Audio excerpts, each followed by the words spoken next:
તો આ તરફ રાજકોટની વોકહાર્ટ હોસ્પિટલ વિવાદમાં આવી છે।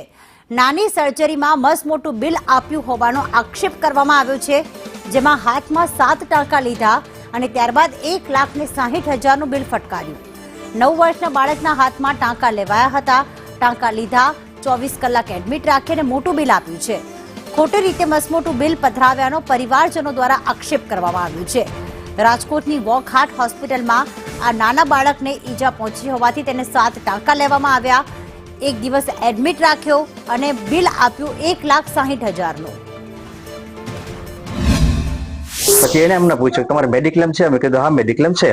તો કે કાંઈ વાંધો તો એડમિટ થવું પડશે કે કાંઈ વાંધો એડમિટ થઈ જઈએ। પછી અમે એડમિટ થયા। પછી રાતના 10 પછી ત્યાં એ લોકો સ્ટીચ લેવા માટે ઓટીમાં લઈ ગયા અને કલાકની આજુબાજુની અંદર એ લોકો પછી તરત જ ઓટીમાંથી પાછા જ આવ્યા અને હમણાં ત્યાં બેડની અંદર અમારા રૂમમાં શિફ્ટ કરી દીધો।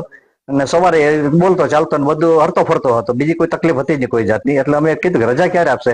કે તમને સાંજે 24 કલાક થાય એટલે અમે રજા આપશું। પછી લાસ્ટમાં ફાઇનલમાં ઠેઠ અમને બિલ આપ્યું, ત્યારે બિલ જોઈને અમને એકદમ આશ્ચર્ય થયું કે આ સર્જરીના 1,60,910 કઈ રીતે હોઈ શકે।